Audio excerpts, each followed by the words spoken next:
now, the Lakers have the #1 defense in basketball by a mile. The gap between them and second place is bigger than the gap between second place and 10th place. And Anthony Davis isn't anchoring that defense. LeBron James is. So if it's going to be LeBron versus Harden or LeBron versus Jokic, and you've held defense against him when he was lackadaisical on that end, then this year, when he's a Defensive Player of the Year candidate, it's got to work for him. So I disagreed with you and Joy last year. Last year, I thought Giannis was the MVP. This year, up to this point, there's no question it's LeBron James. And that's not because I'm an advocate for all things LeBron James, as you said it. I'm an advocate for truth and fairness in media. Yes. And that, my friend, is truth and fairness in media. That was one of your stronger bonus takes. I hear Joy snickering. No. That was just a bonus take. I mean, that was a bonus take. That wasn't even one of your takes. That was a very strong bonus take. Seriously, that's like the I am snickering, though. The chef comes out at the end of the meal, gives you free something, a little something. It's the best thing in the meal. You'd be like, wow, that was a good freebie. Yeah. Excellent work, Nick Wright. Honest last night. Loved him. All right, great day for the Bucks. First of all, they had P.J. Tucker. It'll be wildly important when they beat the Nets in the playoffs. Mark that down. Also, Giannis did this to avoid disaster against the Sixers after they tried to blow it in the final minute of regulation. But most importantly, Giannis talking cheesesteaks. Just let this audio wash over you, America. Hey, Giannis, I'm not going to lie. I was a little surprised to see you not with a cheesesteak, given what the last week has been Somebody like. grab me one, please. Hey, give me the steak one with the mushroom and cheese, American cheese, please. In Philly, they call that whiz whip. Give me the. This is the whiz whiz. I got the whiz whiz. Whiz whip. That doesn't sound right to me though. Whiz whip. Whiz whip. Okay. That doesn't sound right to me. That sounds like it's kind of shaky. You know what I'm saying? But okay. What's your question, Tom? Once before, I did that. Hey, Draymond gets crossed up here, ends up looking cool in my book. Slaps the floor, hits a little b-boy pose with the little b-boy freeze with the heel. I'm going to call this a highlight. Everyone's like, no. No, this is a low light for Draymond. I disagree. Turned it into something great. This would be like if you try to prank your old buddy Kevin Wildes, put a whoopee cushion underneath me. I sit down, it's like boom, boom, boom. I'm like, oh! Try to embarrass Wildes, ended up looking cool. It's a DJ Premier whoopee cushion. So congratulations, Draymond. Snatched victory from the jaws of defeat. Ended up looking cool.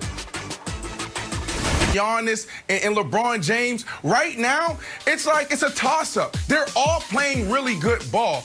But the precedent throughout NBA history is that the MVP comes from the top 3 seeds. What do you have? You have Harden in the East trending upwards. They started off, they were about 5, 6, now they're 2. Now they're about to take over the 1 seed. LeBron James is going in the opposite direction. LeBron James may go into the playoffs at the number 5 seed. So if the precedent is already set, and the precedent is that the MVP comes from a top 2 seed outside of Westbrook in 2016, 2017, then he's pretty much eliminated. Embiid is pretty much eliminated because we don't know if he's going to come back in time to continue on this pace. So I say that to say this. That was before the All-Star break. Let's look at the last 6 games. This is where Harden separates himself.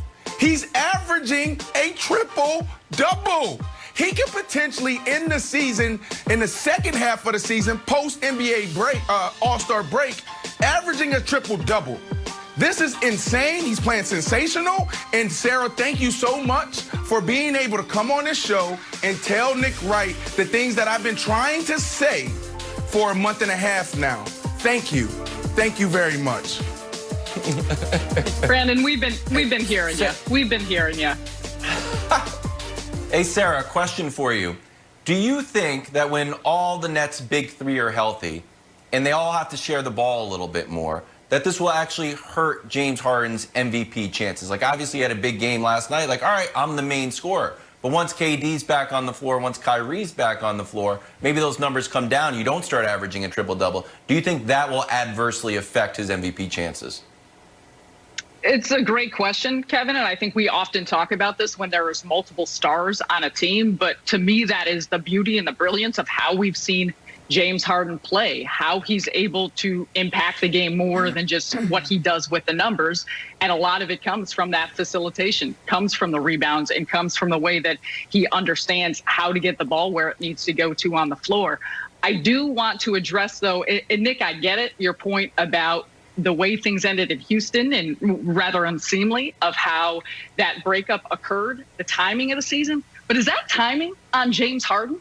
He still came back and played 8 games, of which he was averaging close to 25 points per game, 10.5 assists, 5 rebounds.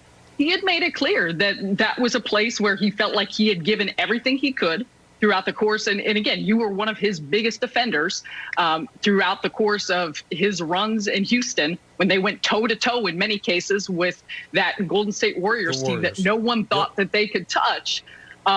He had made it clear that he was ready to be somewhere else. And we've seen players at other occasions try and get to a different destination, Anthony Davis for one of those. And I think because of the time of the season, that's where it is at the forefront of our mind. The energy may not have been there, the attention to what he was doing on the floor, and obviously things off the court. But the numbers, he is still putting up the type of numbers that in many cases you would expect out of a star. Except here's the problem with that. So 2 things. One is, the problem with that is we all watched those games, and we all know that James Harden, for the final half dozen games in particular in Houston, was mailing it in.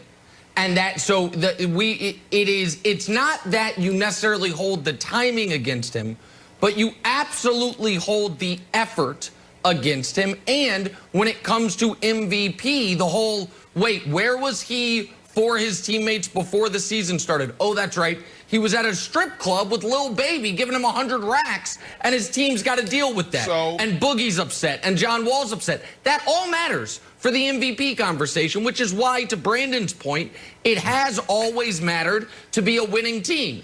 And Brandon is assigning the Lakers the 5 seed. Brandon, I will say this right now on the air, mark the tape.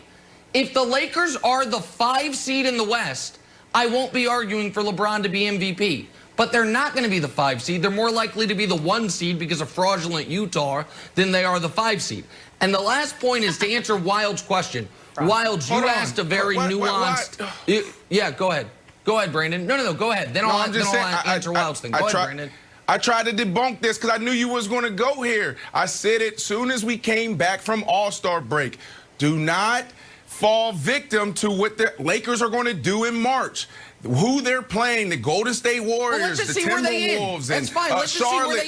That's right. That's exactly. That's fine. And I'm saying I don't think they'll be the 5 seed at the end of the year. Yeah, I know. The Lakers have a lot of Eastern Conference teams on the schedule, which is a lot easier. But to Wild's